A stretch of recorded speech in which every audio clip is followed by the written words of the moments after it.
إن الحمد لله نحمده ونستعينه ونستغفره ونؤمن به ونتوكل عليه ونعوذ بالله من شرور أنفسنا ومن سيئات أعمالنا من يهده الله فلا مضل له ومن يضلل فلا هادي له ونشهد أن لا إله إلا الله وحده لا شريك له ونشهد أن نبينا محمدا عبده ورسوله أرسله بالهدى ودين الحق ليظهره على الدين كله ولو كره المشركون صلى الله على سيدنا محمد وعلى آله وصحبه وسلم تسليما كثيرا كثيرا أما بعد أيها الناس أوصيكم عباد الله ونفسي أولا بتقوى الله فقد قال الله تعالى في قرآنه الكريم بعد أعوذ بالله من الشيطان الرجيم بسم الله الرحمن الرحيم يا أيها الناس اتقوا ربكم الذي خلقكم من نفس واحدة وخلق منها زوجها وبث منهما رجالا كثيرا ونساء واتقوا الله الذي تساءلون به والأرحام إن الله كان عليكم رقيبا صدق الله العظيم اللهم رب اشرح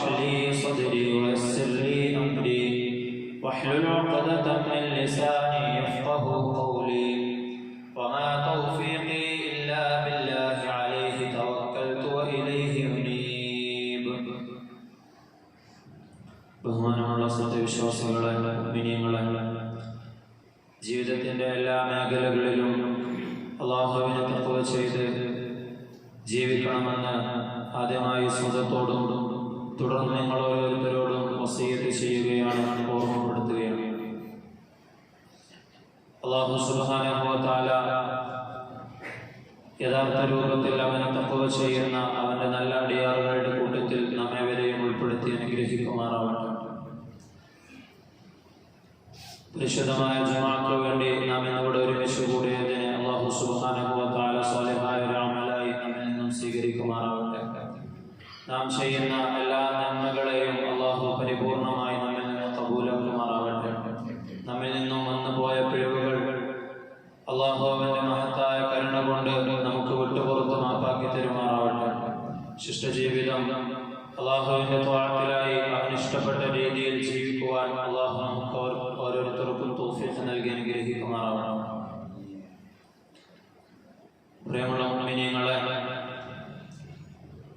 പരിശുദ്ധമായ ദുൽഹജ്ജ് മാസത്തോട് നാം അടുത്തുകൊണ്ടിരിക്കുകയാണ്. ഹജ്ജിനെ സംബന്ധിച്ചും അതിൻ്റെ മഹത്വത്തെ സംബന്ധിച്ചുമെല്ലാം കഴിഞ്ഞ വെള്ളിയാഴ്ച നാം പറയുകയും കേൾക്കുകയും ചെയ്തു. അല്ലാഹു സുബ്ഹാനഹു വ തആല പരിശുദ്ധമായ ഹജ്ജ് കർമ്മത്തിന് വേണ്ടി നിശ്ചയിച്ച മാസങ്ങളിൽ ഏറ്റവും പ്രധാനപ്പെട്ട മാസമാണ് ദുൽഹജ്ജ് എന്ന് പറയുന്നത്.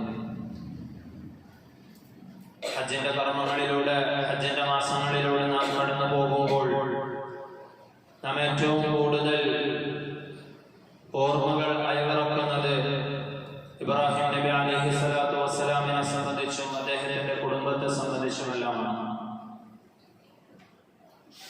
ഇബ്രാഹിം നബി അലൈഹി സ്വലാത്തു വസ്സലാം പിൻപറ്റപ്പെടാൻ ഒരുപാട് മാതൃകകളുള്ള, ഒരുപാട് സൽഗുണങ്ങളുള്ള വ്യക്തിത്വമായിരുന്നു. അല്ലാഹു സുബ്ഹാനഹു വ തആല പരിശുദ്ധമായ ഖുർആനിലൂടെ ധാരാളം സ്ഥലങ്ങളിൽ അദ്ദേഹത്തെക്കുറിച്ചും അദ്ദേഹത്തിന്റെ കുടുംബത്തെക്കുറിച്ചും അദ്ദേഹത്തിനുള്ള ഉന്നതമായ ഗുണങ്ങളെക്കുറിച്ചുമെല്ലാം നമുക്ക് പറഞ്ഞു തന്നിട്ടുണ്ട്. അദ്ദേഹത്തിന്റെ പാതയെ, മില്ലത്തിനെ പിന്തുടരാൻ വേണ്ടി നമ്മോട് കൽപ്പിച്ചിട്ടുണ്ട്. അല്ലാഹു സുബ്ഹാനഹു വ തആല പരിശുദ്ധമായ ഖുർആനിൽ സൂറത്തുൽ ബഖറയിലൂടെ പറയുകയുണ്ടായി, ഇബ്രാഹിം നബി അലൈഹിസ്സലാത്തു വസ്സലാം ദുനിയാവിലും ആഖിറത്തിലും ഇരു ലോകത്തും ഏറെ ശ്രേഷ്ഠതകളുള്ള വ്യക്തിയാണ്. വലഖദ് ഇസ്തഫൈനാഹു ഫിദ്ദുനിയ, തീർച്ചയായും ഇബ്രാഹിം നബി അലൈഹിസ്സലാമിനെ ദുനിയാവിൽ വെച്ച് നാം തെരഞ്ഞെടുത്തതാണ്. വഇന്നഹു ഫിൽ ആഖിറതി ലമിനസ് സ്വാലിഹീൻ, ഇനി വരാനിരിക്കുന്ന ആഖിറത്തിലും അദ്ദേഹം സച്ചരിതരായ ഉത്കൃഷ്ടരായ ആളുകളുടെ കൂട്ടത്തിലായിരിക്കും. നബിയാണ്, റസൂലാണ്. അതിലുപരി അല്ലാഹു സുബ്ഹാനഹു വ തആല ഖുർആനിൽ പറഞ്ഞ ഫസ്ബിർ കമാ സബറ ഉലുൽ അസ്മി മിനർ റസൂൽ, റസൂലിലും അല്ലാഹു ചില റസൂലുകൾക്ക് പ്രാധാന്യം കൂടുതൽ കൊടുത്തിട്ടുണ്ട്, 5 റസൂലുകൾക്ക്. അതിൽപ്പെട്ട ഒരു റസൂൽ കൂടിയാണ് ഇബ്രാഹിം നബി അലൈഹിസ്സലാത്തു വസ്സലാം. വത്തഖറല്ലാഹു ഇബ്രാഹിമ ഖലീല, ഇബ്രാഹിം നബി അലൈഹിസ്സലാമിനെ അല്ലാഹു തന്റെ കൂട്ടുകാരനായി ഉറ്റ ചങ്ങാതിയായി തെരഞ്ഞെടുത്തു എന്ന് ഖുർആൻ പറയുന്നുണ്ട്. വആതൈനാഹു ഫിദ്ദുനിയ ഹസന വഇന്നഹു ഫിൽ ആഖിറതി ലമിനസ് സ്വാലിഹീൻ, അദ്ദേഹത്തിന് ദുനിയാവിൽ അല്ലാഹു സുബ്ഹാനഹു വ തആല നന്മ ചെയ്യുകയുണ്ടായി. ഇനി ആഖിറത്തിലും അല്ലാഹു അദ്ദേഹത്തിന് ഒരുപാട് നന്മകൾ ചെയ്യും. അദ്ദേഹം സച്ചരിതരുടെ കൂട്ടത്തിലായിരിക്കും. ثم أوحينا إليك أن اتبع ملة إبراهيم حنيفا ولم يكن من المشركين. അതരവായ റസൂലുള്ളാഹി സ്വല്ലല്ലാഹു അലൈഹി വസല്ലമ തങ്ങളോട് പരിശുദ്ധമായ ഖുർആനിലൂടെ അല്ലാഹു സുബ്ഹാനഹു വ തആല കൽപ്പിക്കുകയാണ്, അനിത്തബിഅ മില്ലത ഇബ്രാഹിം ഹനീഫ, ഇബ്രാഹിം നബി അലൈഹിസ്സലാമിന്റെ വക്രതകളില്ലാത്ത വളവുകളില്ലാത്ത നേരായ പാതയെ പിൻപറ്റണമെന്ന് നബിയെ നാം നിങ്ങൾക്ക് വഹി നൽകുകയുണ്ടായി. യൂസുഫ് നബി അലൈഹിസ്സലാത്തു വസ്സലാമും മുൻകഴിഞ്ഞ നബിമാരുമെല്ലാം അദ്ദേഹത്തിന്റെ പാത പിൻപറ്റുന്നതിനെ സംബന്ധിച്ച് പരിശുദ്ധ ഖുർആൻ നമ്മോട് പറയുന്നുണ്ട്. യൂസുഫ് നബി അലൈഹിസ്സലാം പറയുകയാണ്, വത്തബഅതു മില്ലത ആബാഇ ഇബ്രാഹിം വ ഇസ്ഹാഖ വ യഅഖൂബ് മാ കാന ലനാ അൻ നുശ്രിക ബില്ലാഹി മിൻ ഷൈഇ. ഇബ്രാഹിം നബിയുടെ പ്രപിതാക്കന്മാരായ ഇബ്രാഹിം, ഇസ്ഹാഖ്, യാഖൂബ് നബി അലൈഹിസ്സലാം അവരുടെ പാതയാണ് ഞാൻ പിൻപറ്റിയത്. എന്റെ ഈ പൂർവ്വപിതാക്കന്മാരെ സംബന്ധിച്ച്, ഈ നബിമാരെ സംബന്ധിച്ചിടത്തോളം ഇവരെല്ലാവരും ശിർക്കിനെതിരിൽ വളരെയധികം നിലകൊണ്ടവരായിരുന്നു. അതുകൊണ്ട് തന്നെ അവരുടെ പാത പിൻപറ്റാനാണ് അല്ലാഹു സുബ്ഹാനഹു വ തആല എന്നോട് കൽപ്പിച്ചതെന്ന് യൂസുഫ് നബി അലൈഹിസ്സലാത്തു വസ്സലാം പറയുന്നുണ്ട്. എന്നിട്ട് അദ്ദേഹം പറയുകയാണ്, ذلك من فضل الله علينا وعلى الناس ولكن أكثر الناس لا يشكرون. ഇത്രയും സച്ചരിതമായ, ഇത്രയും നല്ല ഒരു പാത അല്ലാഹു സുബ്ഹാനഹു വ തആല നമുക്ക് ഇബ്രാഹിം നബി അലൈഹിസ്സലാമിലൂടെ കാണിച്ചു തന്നു. ذلك من فضل الله علينا, ഇത് അല്ലാഹു സുബ്ഹാനഹു വ തആല നമുക്ക് ചെയ്തു തന്ന ഒരു അനുഗ്രഹമാണ്. وعلى الناس, മുഴുവൻ മനുഷ്യർക്കും അല്ലാഹു സുബ്ഹാനഹു വ തആല പിൻപറ്റപ്പെടാൻ ഏറ്റവും യോഗ്യമായ ഒരു മാർഗം ഇബ്രാഹിം നബി അലൈഹിസ്സലാമിലൂടെ കാണിച്ചു തന്നു. വലാകിന്ന അക്സറൻ നാസി ലാ യശ്കുറൂൻ, എന്നാൽ ഇത്രയും നല്ല ഉയർന്ന ഒരു പാത നൽകിയിട്ടും അധികം ആളുകളും അല്ലാഹുവിനെ അതിന്റെ പേരിൽ ശുക്ർ ചെയ്യുന്നില്ല, നന്ദി ചെയ്യുന്നില്ല എന്ന് അദ്ദേഹം പറയുകയാണ്. ഇബ്രാഹിം നബി അലൈഹിസ്സലാത്തു വസ്സലാമിന്റെ പാത യഹൂദികളും നസ്രാനികളും എല്ലാം തങ്ങളാണ് ഏറ്റവും കൂടുതൽ ഇബ്രാഹിം നബിയോട് അടുത്തവരെന്ന് വാദിക്കുകയും ആ പാത പിൻപറ്റുന്നത് ഞങ്ങളാണെന്ന് പറയുകയും ചെയ്യുന്നുണ്ട്. എന്നാൽ ഖുർആൻ ഈ വിഷയത്തിൽ അവരുടെ ഈ വാദത്തെ ഗണ്ണിച്ചുകൊണ്ട് പരിശുദ്ധമായ ഖുർആൻ ആയത്തിറക്കുകയുണ്ടായി. മാ കാന ഇബ്രാഹിമു യഹൂദിയൻ വലാ നസ്രാനിയൻ വലാകിൻ കാന ഹനീഫൻ മുസ്ലിമൻ വമാ കാന മിനൽ മുശ്രികീൻ. മാ കാന ഇബ്രാഹിമു യഹൂദിയൻ, ഇബ്രാഹിം നബി അലൈഹിസ്സലാത്തു വസ്സലാം ഒരിക്കലും ഒരു യഹൂദിയായിരുന്നില്ല. വലാ നസ്രാനിയൻ, അദ്ദേഹം ഒരു നസ്രാനിയുമായിരുന്നില്ല. വലാകിൻ കാന ഹനീഫൻ മുസ്ലിമ, മറിച്ച് അദ്ദേഹം ഋജുമാനസനായ, നിഷ്കളങ്കനായ, വക്രതയൊന്നുമില്ലാത്ത ഒരു അല്ലാഹുവിനെ കീഴ്പ്പെടുന്ന ഒരു മുസ്ലിമായിരുന്നു. വലം യകുൻ മിനൽ മുശ്രികീൻ, അദ്ദേഹം ശിർക്ക് വെക്കുന്ന ആളുകളുടെ കൂട്ടത്തിൽ ആയിരുന്നില്ല എന്ന് പരിശുദ്ധ ഖുർആൻ പറയുകയാണ്. ശേഷം അല്ലാഹു പറയുന്നു, ഇന്ന ഔലൻ നാസി ബിഇബ്രാഹീമ, ഇബ്രാഹിം നബിയോട് തങ്ങളാണ് ഏറ്റവും കൂടുതൽ അടുത്തതെന്ന് ഓരോ വിഭാഗം ആളുകൾ പറയുമ്പോഴും ഏറ്റവും കൂടുതൽ അദ്ദേഹത്തോട് അടുത്തത് ഇന്ന ഔലൻ നാസി ബിഇബ്രാഹീമ ലല്ലദീന അദ്ദേഹത്തിന്റെ ചര്യയെ പിൻപറ്റിയവരാണ്, അദ്ദേഹത്തിന്റെ മാർഗത്തെ പിൻപറ്റിയവരാണ്. ഈ പരിശുദ്ധമായ ഖുർആൻ അവതീർണമാകുന്ന എന്റെ പ്രവാചകരായ റസൂലുള്ളാഹി സ്വല്ലല്ലാഹു അലൈഹി വസല്ലമ തങ്ങളും അദ്ദേഹത്തിന്റെ കൂട്ടത്തിൽ അദ്ദേഹത്തിന്റെ സ്വഹാബാക്കൾ നബി തങ്ങൾ ഇബ്രാഹിമിയ മില്ലത്ത് പരിചയപ്പെടുത്തി കൊടുക്കുമ്പോൾ അതിനെ മനസ്സിൽ അംഗീകരിച്ചുകൊണ്ട് പിൻപറ്റുന്ന ആളുകളുമാണ് ഇബ്രാഹിം നബിയുടെ ഏറ്റവും അടുത്തതെന്ന് അല്ലാഹു സുബ്ഹാനഹു വ തആല പറയുകയാണ്. വല്ലാഹു വലിയുൽ മുഅ്മിനീൻ. ഇപ്രകാരം അല്ലാഹു പരിശുദ്ധ ഖുർആനിലൂടെ പറഞ്ഞ നബി സല്ലല്ലാഹു അലൈഹി വസല്ലമ തങ്ങൾ കാണിച്ചു തന്ന രീതിയിൽ ഇബ്രാഹിമിയ മില്ലത്തിനെ പിൻപറ്റുന്നവർ മുഅ്മിനീങ്ങളാണ്. അങ്ങനെ ആരെങ്കിലും ഈമാൻ വരിക്കുകയാണെങ്കിൽ അല്ലാഹു സുബ്ഹാനഹു വ തആല അവരുടെ കാര്യങ്ങളെ ഏറ്റെടുക്കുന്നതാണെന്ന് സൂറത്ത് ആല ഇംറാനിലൂടെ അല്ലാഹു പറയുന്നുണ്ട്. ഖുൽ സദഖല്ലാഹ് ഫത്തബിഉ മില്ലത ഇബ്രാഹിം ഹനീഫ. നിങ്ങൾ റസൂലുള്ളാഹിനായ ഇബ്രാഹിം നബി അലൈഹി സ്വലാത്തു വസ്സലാമിന്റെ മില്ലത്തിനെ പിൻപറ്റണമെന്ന് ഒന്നിലധികം പ്രാവശ്യം അല്ലാഹു സുബ്ഹാനഹു വ തആല ഖുർആനിലൂടെ നമ്മോട് കൽപ്പിച്ചിട്ടുണ്ട്. പിൻപറ്റപ്പെടാൻ ഏറ്റവും ഉത്തമമായ മാതൃകയാണ്, ഉത്തമമായ പാതയാണ് അദ്ദേഹത്തിൻ്റെതെന്ന് അല്ലാഹു സുബ്ഹാനഹു വ തആല വിവരിക്കുന്നുണ്ട്. قد كانت لكم أسوة حسنة في إبراهيم والذين معه. ഇബ്രാഹിം നബി അലൈഹിസ്സലാമിലും അദ്ദേഹത്തിന്റെ കൂടെ വിശ്വസിച്ച വിരലിലെണ്ണാവുന്ന ചുരുക്കം ചില ആളുകളിലും നിങ്ങൾക്ക് ഏറ്റവും ഉത്തമമായ മാതൃകയുണ്ടെന്ന് അല്ലാഹു സുബ്ഹാനഹു വ തആല പറയുകയാണ്. എന്തൊക്കെയാണ് ഈ മാതൃകകൾ? എന്തൊക്കെയാണ് അദ്ദേഹത്തിന്റെ ഉന്നതമായ ഗുണങ്ങൾ? അല്ലാഹു സുബ്ഹാനഹു വ തആല ഓരോന്നായി ഖുർആനിലൂടെ അത് എണ്ണി പറഞ്ഞിട്ടുണ്ട്. ഒന്നാമതായി അല്ലാഹു സുബ്ഹാനഹു വ തആല അദ്ദേഹത്തെ വിശേഷിപ്പിച്ചത് ഇന്ന ഇബ്രാഹീമ കാന ഉമ്മതൻ ഖാനിതൻ ലില്ലാഹി ഹനീഫ വലം യകുൻ മിനൽ മുശ്രികീൻ. ഇന്ന ഇബ്രാഹീമ കാന ഉമ്മതൻ. ഇബ്രാഹിം നബി അലൈഹിസ്സലാത്തു വസ്സലാം ഒരു ഉമ്മത്തായിരുന്നു, ഒരു സമുദായമായിരുന്നു എന്നാണ് അല്ലാഹു അദ്ദേഹത്തെ പറ്റി വിശേഷിപ്പിച്ചത്. അഥവാ ഒരു സമുദായത്തിന് ചെയ്തു തീർക്കാൻ അത്രയും ഭാരിച്ച ബാധ്യതകൾ അല്ലാഹുവിന് വേണ്ടി അദ്ദേഹം നിറവേറ്റുകയുണ്ടായി. അതിന്റെ പേരിൽ തന്നെ ഒരു സമുദായം ഒന്നടങ്കം സഹിക്കേണ്ട ത്യാഗങ്ങൾ അദ്ദേഹം ഒറ്റയ്ക്ക് സഹിക്കുകയുണ്ടായി. അതിന്റെ പേരിൽ അല്ലാഹു സുബ്ഹാനഹു വ തആല അദ്ദേഹം ഒരു ഉമ്മത്താണ്, അദ്ദേഹം ഒരു സമുദായമാണെന്ന് അദ്ദേഹത്തെ കുറിച്ച് ഖുർആനിലൂടെ വിശേഷിപ്പിക്കുകയുണ്ടായി. ഖാനിതൻ ലില്ലാഹി ഹനീഫ. അദ്ദേഹം യജമാനനായിരുന്നു, നിഷ്കളങ്കനായിരുന്നു. അതുപോലെ അല്ലാഹു പറയുന്ന സമയത്ത് പൂർണ്ണമായും അനുസരിച്ച വ്യക്തിത്വമായിരുന്നു. വലം യകുൻ മിനൽ മുശ്രികീൻ. അദ്ദേഹം ഒരിക്കലും ശിർക്കിൽ അകപ്പെട്ടിരുന്നില്ല. എന്നീ 4 ഗുണങ്ങൾ അല്ലാഹു സുബ്ഹാനഹു വ തആല ഒരൊറ്റ ആയത്തിലൂടെ സൂറത്തുൽ നഹ്ലിലൂടെ നമുക്ക് പറഞ്ഞു തരികയാണ്. ജീവിതത്തിന്റെ ഏതൊരു പ്രതിസന്ധി ഘട്ടങ്ങളിലും അദ്ദേഹം നേരായ പാതയിൽ നിന്ന് വ്യതിചലിച്ചിരുന്നില്ല എന്ന് അല്ലാഹു സുബ്ഹാനഹു വ തആല പറയുന്നു. അതുപോലെ അല്ലാഹു എന്തെങ്കിലും അനുഗ്രഹം ചെയ്താൽ അതിനെ ഏറ്റവും കൂടുതൽ നന്ദിയുള്ള വ്യക്തികളിൽപ്പെട്ട ഒരാളായിരുന്നു അദ്ദേഹം. ശാകിറൻ ലിഅൻഉമിഹി. അല്ലാഹുവിന്റെ അനുഗ്രഹങ്ങൾക്ക് നന്ദി ചെയ്യുന്ന വ്യക്തിത്വമായിരുന്നു. ഇസ്തബാഹു വഹദാഹു ഇലാ സിറാത്തിൽ മുസ്തഖീം. അല്ലാഹു സുബ്ഹാനഹു വ തആല അദ്ദേഹത്തിന്റെ ഈ ത്യാഗ മനസ്ഥിതി കാരണമായി അദ്ദേഹത്തെ പ്രത്യേകമായി തിരഞ്ഞെടുക്കുകയും നേരായ പാതയിലേക്ക് അദ്ദേഹത്തിന് ഹിദായത്ത് നൽകുകയും ചെയ്തു എന്ന് അല്ലാഹു പറയുന്നു. واذكر في الكتاب إبراهيم إنه كان صديقا نبيا. സൂറത്ത് മറിയമിലൂടെ അല്ലാഹു പറയുന്നു, ഇബ്രാഹിം നബി അലൈഹി സ്വലാത്തു വസ്സലാം ഇന്നഹു കാന സിദ്ദീഖൻ നബിയ. അദ്ദേഹം സത്യസന്ധനായ, വളരെയധികം സത്യം പറഞ്ഞിരുന്ന ഒരു പ്രവാചകനായിരുന്നു.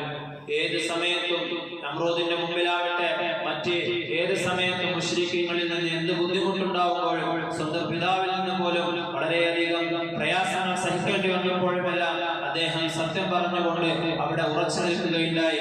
നമ്രൂദിന്റെ മുമ്പിൽ സത്യം വിളിച്ചു പറഞ്ഞതിന്റെ പേരിൽ ആളിപ്പടുക്കുന്ന നമ്രൂദിന്റെ തീക്കുണ്ടത്തിലേക്ക് അദ്ദേഹത്തെ വലിച്ചെറിയപ്പെടുകയുണ്ടായി. അതുകൊണ്ട് അല്ലാഹു സുബ്ഹാനഹു വ തആല അദ്ദേഹത്തിന് സിദ്ദീഖ് എന്നുള്ള പേര് പരിശുദ്ധമായ ഖുർആനിലൂടെ നൽകുകയുണ്ടായി. ഇദ് ഖാല ലഹു റബ്ബുഹു അസ്ലിം ഖാല അസ്ലംതു ലിറബ്ബിൽ ആലമീൻ. അദ്ദേഹത്തിന്റെ രക്ഷിതാവ് അദ്ദേഹത്തോട് ഈ പൂർണ്ണമായും മുസ്ലിമാവുക, കീഴൊതുങ്ങുക, എന്റെ കൽപ്പനകൾക്ക് കൽപ്പിച്ചപ്പോൾ അസ്ലംതു ലിറബ്ബിൽ ആലമീൻ അദ്ദേഹം വാക്കുകൊണ്ട് അതിലുപരി അതിലടങ്ങിയിട്ടുള്ള അർത്ഥം കൊണ്ട് അദ്ദേഹം പറഞ്ഞു, ഞാൻ ലോകരക്ഷിതാവായ അല്ലാഹുവിനെ പൂർണ്ണമായി കീഴൊതുങ്ങിയിരിക്കുന്നു എന്ന്. അല്ലാഹുവിന്റെ കൽപ്പനകൾ അദ്ദേഹം നിറവേറ്റിയ ഇസ്മായിൽ നബി അലൈഹിസ്സലാമിനെ അറുക്കാൻ അല്ലാഹു കൽപ്പിച്ച വിഷയമാകട്ടെ, ഭാര്യയെയും മകനെയും മക്കാന ഊഷരമായ ഭൂമിയിൽ വിട്ടേച്ചു പോകാൻ അല്ലാഹു കൽപ്പിക്കുമ്പോഴാവട്ടെ, ഇവിടെയെല്ലാം അല്ലാഹുവിന്റെ അള്ളാഹുവിന് അദ്ദേഹം ഈ കീയൊന്നുന്നത് നമുക്ക് കാണുവാൻ സാധിക്കും. സ്വന്തം നാട് വിട്ട് അദ്ദേഹം ഹിജ്റ പോകുമ്പോഴും സ്വന്തം ഭാര്യയെയും കുഞ്ഞിനെയും ആ മക്ക എന്ന് പറയുന്ന ആരുമില്ലാത്ത വിജനമായ ഭൂമിയിൽ ഇട്ടേച്ചു പോകുമ്പോഴും അവിടെയെല്ലാം അള്ളാഹുവിനെ അദ്ദേഹം തവക്കുലാക്കുന്നു. നമ്രൂദ് അദ്ദേഹത്തെ തീക്കുണ്ടത്തിലേക്ക് വലിച്ചെറിയുമ്പോഴും ഹസ്ബി അല്ലാഹു നിഅമൽ വകീൽ, എനിക്ക് അള്ളാഹു മതിയായവനാണ്, അവനിലാണ് ഞാൻ ഫലമേൽപ്പിക്കുന്നതെന്ന് അദ്ദേഹം പറയുന്നതായി നമുക്ക് കാണുവാൻ സാധിക്കും. പിന്നെ ഇബ്രാഹിമ ലഹലീമുൻ അവ്വാഹും മുനീബ്, മറ്റു ചില ഗുണങ്ങൾ അള്ളാഹു പറയുകയാണ്. തീർച്ചയായും ഇബ്രാഹിം നബി അലൈഹി സ്വലാത്തു വസ്സലാം ലഹലീമുൻ, അദ്ദേഹം വളരെയധികം അനുകമ്പയുള്ള വ്യക്തിത്വമായിരുന്നു. അവ്വാഹും മുനീബ്, അതുപോലെ സഹനശീലനും പശ്ചാത്താപത്തിന്റെ മനസ്സുള്ള വ്യക്തിയുമായിരുന്നു എന്ന് അള്ളാഹു സുബ്ഹാനഹു വ തആല പറയുന്നുണ്ട്. ചെറുപ്പം മുതൽ തന്നെ ഒരുപാട് പരീക്ഷണങ്ങളിലൂടെയാണ് ഇബ്രാഹിം നബി അലൈഹിസ്സലാം വളർന്നു വന്നത്. നമുക്കറിയാവുന്നതുപോലെ അദ്ദേഹത്തിന്റെ പിതാവ് വിഗ്രഹങ്ങൾ നിർമ്മിക്കുകയും അതിനെ കച്ചവടം ചെയ്യുകയും ചെയ്യുന്ന ആസർ എന്ന് പറയുന്ന വ്യക്തിത്വമായിരുന്നു. അതുകൊണ്ട് ഉപ്പയോട് പലപ്പോഴും വീട്ടിൽ നിന്ന് ശണ്ട കൂടുകയും ഇതിന്റെ പേരിൽ വാക്കുതർക്കങ്ങൾ ഉണ്ടാവുകയും ചെയ്യുന്നത് പതിവാണ്. പിതാവിനെ എതിർത്തതിന്റെ പേരിൽ, പിതാവിനെ ആ സമുദായത്തിലുള്ള സ്ഥാനത്തിന് ഇടിവ് പറ്റിയതിന്റെ പേരിൽ ഈ മകനെ വീട്ടിൽ നിന്ന് പുറത്താക്കുകയും അതിന്റെ പേരിൽ ആട്ടിപ്പായിക്കുകയും ചെയ്തു. എന്നിട്ട് പോലും അദ്ദേഹം അള്ളാഹുവിനോട് ഉപ്പാക്ക് പുറത്തു കൊടുക്കാൻ വേണ്ടി പൊറുക്കലിന് തേടുന്ന ആയത്തുകളെല്ലാം സൂറത്തു ഹൂദിലൂടെ നമുക്ക് കാണുവാൻ സാധിക്കും. ഇബ്നു അബ്ബാസ് റളിയല്ലാഹു അൻഹുവിൽ നിന്ന് റിപ്പോർട്ട് ചെയ്യുന്ന ഒരു ഹദീസ്, അദ്ദേഹം നബി സല്ലല്ലാഹു അലൈഹി വസല്ലം തങ്ങൾ പറയുകയാണ്, കാന ആഖിറ ഖൗലി ഇബ്രാഹിം ഹീന ഉൽഖിയ ഫിന്നാരി ഹസ്ബി അല്ലാഹു വ നിഅമൽ വകീൽ. ഇബ്രാഹിം നബി അലൈഹിസ്സലാമിനെ തീകുണ്ടത്തിലേക്ക് എടുത്തെറിയപ്പെട്ടപ്പോൾ അവസാനമായി അദ്ദേഹം പറഞ്ഞ വാക്ക് ഹസ്ബി അല്ലാഹു വ നിഅമൽ വകീൽ, അല്ലാഹു എനിക്ക് മതിയായവനാണ്, അവനാണ് ഏറ്റവും ബലമേൽപ്പിക്കാൻ ഉത്തമനെന്ന് അദ്ദേഹം പറയുകയുണ്ടായി. അള്ളാഹുവിലേക്ക് അദ്ദേഹം ഈ രൂപത്തിൽ അഭയം പ്രാപിച്ചപ്പോൾ പല സന്ദർഭങ്ങളിലും അള്ളാഹു സുബ്ഹാനഹു വ തആല നേരിട്ട് അദ്ദേഹത്തെ സഹായിക്കുകയുണ്ടായി. തന്റെ നാട്ടിലുള്ള വിഗ്രഹാരാധകരായ ആളുകളോട് കലഹിച്ചതിന്റെ പേരിൽ അവർ പറഞ്ഞു, നിങ്ങൾ അവനെ കരിച്ചു കളയുക, അങ്ങനെ നിങ്ങളുടെ ദൈവത്തിന്റെ കോപത്തിൽ നിന്ന് നിങ്ങൾ രക്ഷ നേടുക എന്ന് പറഞ്ഞപ്പോൾ അങ്ങനെ അത് പ്രകാരം അദ്ദേഹത്തെ തീയിലേക്ക് എറിയപ്പെട്ടു. എന്നാൽ അല്ലാഹു സുബ്ഹാനഹു വ തആല പറയുകയാണ്, ഖുൽനാ യാ നാറു കൂനി ബർദൻ വസലാമൻ അലാ ഇബ്രാഹിം. തീയോട് അല്ലാഹു കൽപ്പിക്കുകയാണ്, യാ നാറു തീയെ കൂനി സലാം ബർദൻ വസലാമൻ അലാ ഇബ്രാഹിം, ഇബ്രാഹിമിന്റെ മേൽ തണുപ്പും രക്ഷയുമായി തീരുക. ബർദ എന്നുള്ള പദത്തിന് മുഫസ്സിരിങ്ങൾ വിശദീകരിക്കുന്നുണ്ട്. നമുക്ക് തീ എത്രത്തോളം കഠിനമാണോ, എത്രത്തോളം പ്രയാസകരമാണോ, അതുപോലെ തന്നെ തണുപ്പും കഠിനമാവുകയാണെങ്കിൽ നമുക്ക് സഹിക്കാവുന്നതിനപ്പുറമാണ്. എന്നാൽ അത്തരത്തിലുള്ള ഒരു തണുപ്പല്ല, മറിച്ച് അദ്ദേഹത്തിന് സുഖത്തോടുകൂടി സന്തോഷത്തോടുകൂടി ആ തീക്കുണ്ടത്തിൽ കഴിയുവാൻ അല്ലാഹു സുബ്ഹാനഹു വ തആല അത്തരത്തിലുള്ള ഒരു തീയെയാണ്, അത്തരത്തിലുള്ള ഒരു തണുപ്പിനെയാണ് അല്ലാഹു ആ തീക്കുണ്ടത്തിൽ ഇബ്രാഹിം നബി അലൈഹി സ്വലാത്തു വസ്സലാമിന് വേണ്ടി ഒരുക്കിയിരുന്നത്. അതുപോലെ അദ്ദേഹത്തിന്റെ പ്രബോധനത്തിന്റെ രീതികളെയും പരിശുദ്ധമായ ഖുർആനിലൂടെ അല്ലാഹു എടുത്തു പറയുന്നുണ്ട്. വളരെ യുക്തിയോടുകൂടിയ പ്രബോധനങ്ങളായിരുന്നു അദ്ദേഹത്തിന്റെ ഓരോ പ്രബോധനങ്ങളും. വിഗ്രഹാരാധകരുടെ അവരുടെ അമ്പലത്തിൽ വെച്ച്, ക്ഷേത്രത്തിൽ വെച്ച് ഒരിക്കൽ അദ്ദേഹം എല്ലാവരും ഉത്സവത്തിന് പോയ സമയത്ത് അവിടെ കയറുകയും തന്റെ കയ്യിലുള്ള മഴുകൊണ്ട് അവിടെയുള്ള എല്ലാ വിഗ്രഹത്തിന്റെയും തല ഉടക്കുകയും ശേഷം വലിയൊരു വിഗ്രഹത്തിന്റെ കഴുത്തിൽ ആ മഴു കെട്ടിത്തൂക്കുകയും ചെയ്തു. അങ്ങനെ ആളുകൾ ഉത്സവം കഴിഞ്ഞ് തിരിച്ചു വന്നുകൊണ്ട് ഇതിനെ സംബന്ധിച്ച് അന്വേഷിച്ചപ്പോൾ അദ്ദേഹം അവരോട് യുക്തിപൂർവ്വം ഇടപെട്ടുകൊണ്ട് സംസാരിക്കുകയാണ്, നിങ്ങൾ ഈ വലിയ മഴ കഴുത്തിൽ തൂക്കിയിരിക്കുന്ന ഈ വിഗ്രഹത്തോട് നിങ്ങൾ ചോദിച്ചു നോക്കൂ, അതെന്തായാലും കണ്ടിട്ടുണ്ടാകുമല്ലോ. അപ്പോൾ അവർ ഇബ്രാഹിം നബി അലൈഹിസ്സലാമിനെ കളിയാക്കിക്കൊണ്ട് ചോദിക്കുകയാണ്, എങ്ങനെയാണ് ഇതിന് സംസാരിക്കാൻ കഴിയുക?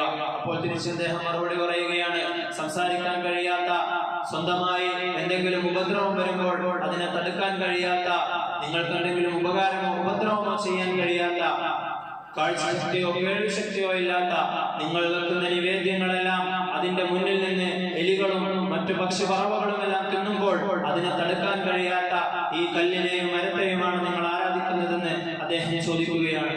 അതുപോലെ സൂര്യനെ ആരാധിച്ചിരുന്നവർ നക്ഷത്രത്തെയും ചന്ദ്രനെയും എല്ലാം ആരാധിച്ചിരുന്നവരും ആ കാലഘട്ടത്തിൽ ഉണ്ടായിരുന്നു.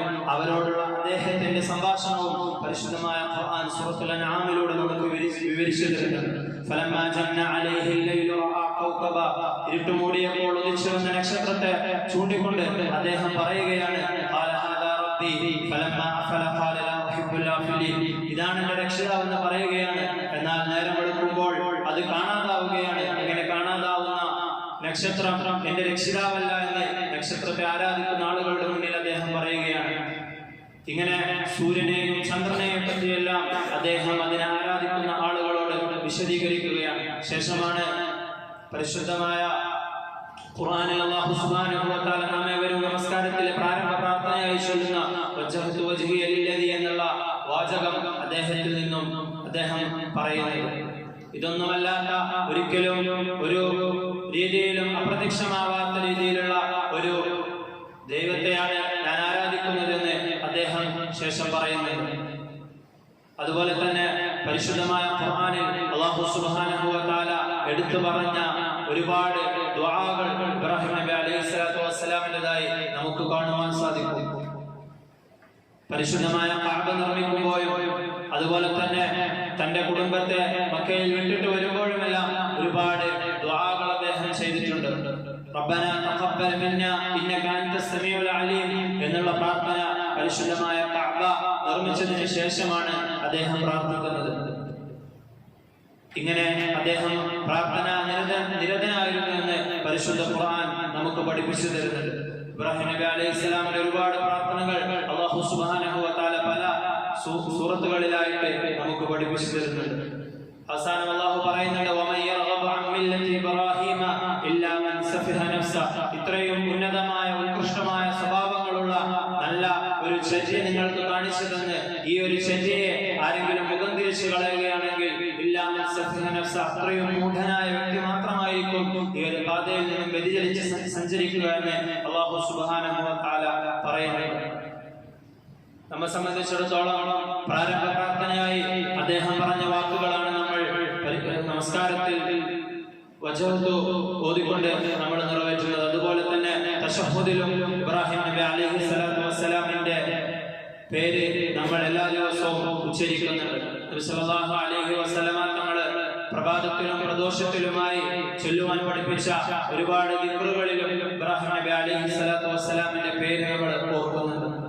أصبحنا على فطرة الإسلام وعلى كلمة الإخلاص وعلى دين نبينا محمد صلى الله عليه وسلم وعلى ملة أبينا إبراهيم حنيفا مسلما وما كان من المشركين എന്നിങ്ങനെ തുടങ്ങുന്ന ഒരുപാട് ദിക്റുകൾ നബി സല്ലല്ലാഹു അലൈഹി വസല്ലം നമുക്ക് പഠിപ്പിച്ചു തന്നിട്ടുണ്ട്. അവിടെയെല്ലാം നമ്മൾ ഇബ്രാഹിം നബി അലൈഹിസ്സലാത്തു വസ്സലാമിനെ ഓർക്കാറുണ്ട്. ഇത്തരത്തിൽ നമ്മുടെ ജീവിതവുമായി അഭേദ്യമായി ബന്ധപ്പെട്ട് കിടക്കുന്ന ഒരു വ്യക്തിത്വമാണ് ഇബ്രാഹിം നബി അലൈഹിസ്സലാത്തു വസ്സലാം. അദ്ദേഹത്തെയും അദ്ദേഹത്തിന്റെ കുടുംബത്തെയും എല്ലാം സ്മരിക്കപ്പെടുന്ന ഈ ദിനങ്ങളിൽ അദ്ദേഹത്തിന്റെ പാത പിൻപറ്റാൻ അല്ലാഹു നമ്മോട് കൽപ്പിച്ചിട്ടുണ്ട്. അത്തരത്തിൽ അദ്ദേഹത്തിന്റെ പാത പിൻപറ്റിക്കൊണ്ട് ജീവിക്കാൻ അല്ലാഹു സുബ്ഹാനഹു വ തആല നമുക്ക് ഓരോരുത്തർക്കും തൗഫീഖ് നൽകി അനുഗ്രഹിക്കുമാറാവട്ടെ. ഇബ്രാഹിം നബി അലൈഹിസ്സലാത്തു വസ്സലാമിനെ ഓർക്കപ്പെടുന്ന പരിശുദ്ധമായ ഹജ്ജ് ഉംറയുമെല്ലാം ജീവിതത്തിൽ അനുഷ്ഠിക്കാനുള്ള തൗഫീഖ് അല്ലാഹു നമുക്ക് ഓരോരുത്തർക്കും നൽകി അനുഗ്രഹിക്കുമാറാവട്ടെ. വആഖിറു ദഅവാനാ അൽഹംദുലില്ലാഹി റബ്ബിൽ ആലമീൻ.